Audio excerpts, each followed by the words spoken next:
Hola, ¿qué tal? Buen día. Yo soy Nevia, espero que estén muy bien. Bienvenidos a mi canal. Decidí hacer esta reseña en dos partes, porque para hacerle justicia al libro que me encanta y porque una vez hice una reseña de el CBA y son 8 tomos, tardé 20 minutos, qué horror, no lo vuelvo a hacer. Hoy les voy a hablar de mensaje, misión y unidad de la Iglesia. El coordinador fue Ángel Manuel Rodríguez y cada capítulo es de un autor diferente. Este libro es el segundo de una serie de 3 sobre eclesiología y por su culpa ya se me antojaron los otros 2. Primero nos habla del pueblo de Dios en el Antiguo Testamento, es decir, en el periodo patriarcal, el periodo mosaico, el periodo de los jueces, la edad oscura del pueblo de Dios, en el periodo monárquico y en el postexílico. Hasta ahí llega. Algo que me enseñó este libro y que no se me va a olvidar es que Dios, cuando le dice a Abraham en Génesis 12:2, y serás bendición, según lo leemos en nuestra querida Reina Valera, en realidad en el texto hebreo eso es un imperativo, sé una bendición. Eso es diferente, eso cambia las cosas. Otra cosa que me enseñó el libro y que me pareció muy interesante y muy conmovedora fue que en Génesis 15, en ese rito extraño de pasar en medio de animales, mire lo que dice: que Dios me haga como a uno de estos animales partidos al medio si no cumplo con los términos de este convenio.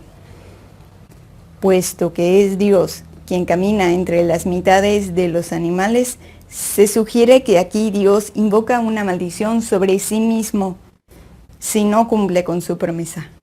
La historia habrá de revelar después a un Dios que está dispuesto a asumir la maldición que nos corresponde como consecuencia de nuestro pecado. Siempre se nos ha dicho que Dios es amor, que Dios es bondad, pero en este texto vemos también que Dios es valiente. Dios es valiente y se hace responsable. Otro capítulo nos habla de la universalidad de la Iglesia en el Nuevo Testamento.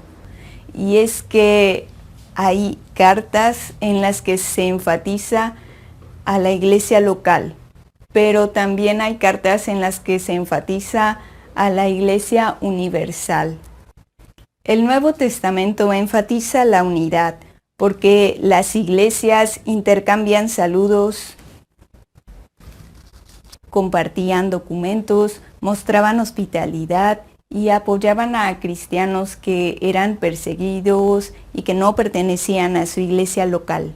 En realidad, el canon puede atribuirse, entre otros factores, al concepto de universalidad entre la iglesia primitiva, porque si las iglesias hubieran tenido que basarse en su propia correspondencia, a algunas iglesias no les hubiera tocado ninguna parte del Nuevo Testamento.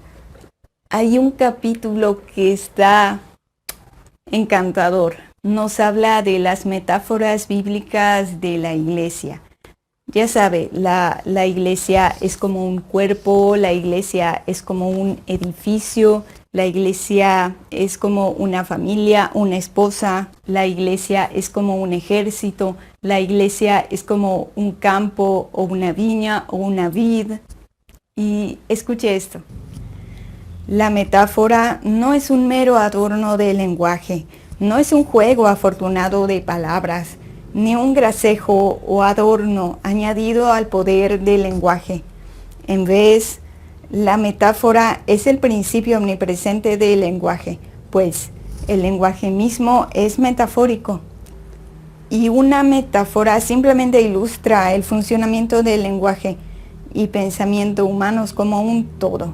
La metáfora ilustra cómo pensamos.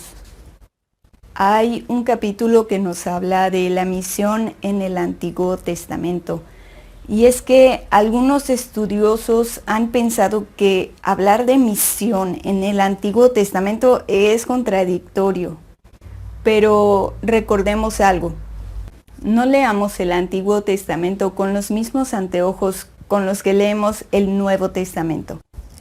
En el Antiguo Testamento hay secciones largas, hay capítulos enteros que nos hablan de cómo a Dios le interesan las otras naciones, no solo Israel.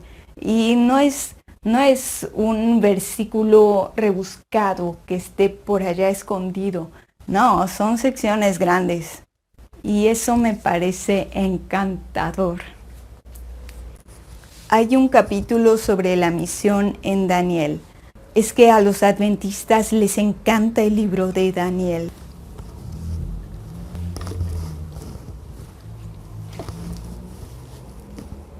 Yo no sé por qué.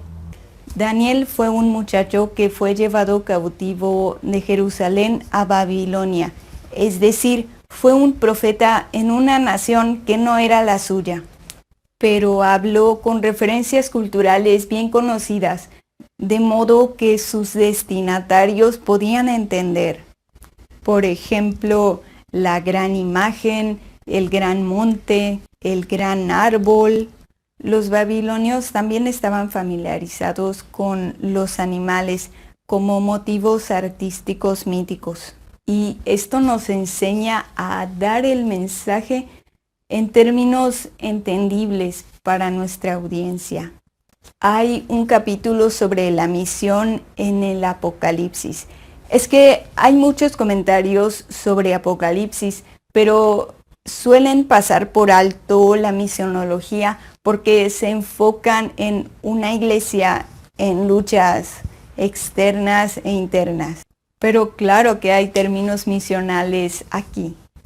Fíjese en el uso de la palabra boca. Su énfasis está en su uso para propósitos de propaganda y contrapropaganda. Jesús usa la palabra de Dios que sale de su boca. Los dos testigos tienen poder en su boca. Los 144,000 no tienen engaño en su boca. Los caballos demoníacos de la sexta trompeta tienen poder en su boca. La serpiente antigua tiene poder en su boca. Los 3 espíritus inmundos salen de la boca del trío satánico. Entonces, claro que hay misionología aquí.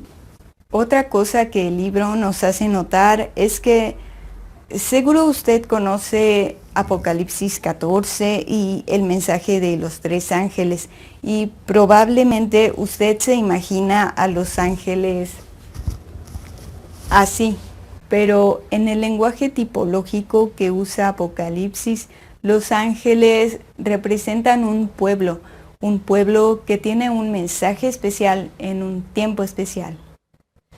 Recuerde que usted es un ángel, es un mensajero y tiene un mensaje que dar. Sea como Daniel y dése a entender, aunque sea otra cultura, pero que lo entiendan. No hable como robot, no hable como pastor. Lo quiero mucho, pastor. Hable como una persona que tiene un amigo que se llama Jesús. Luego les haré la segunda parte de la reseña de este libro. Gracias por ver este video. Cuídese, nos vemos. Cada capítulo lo escribió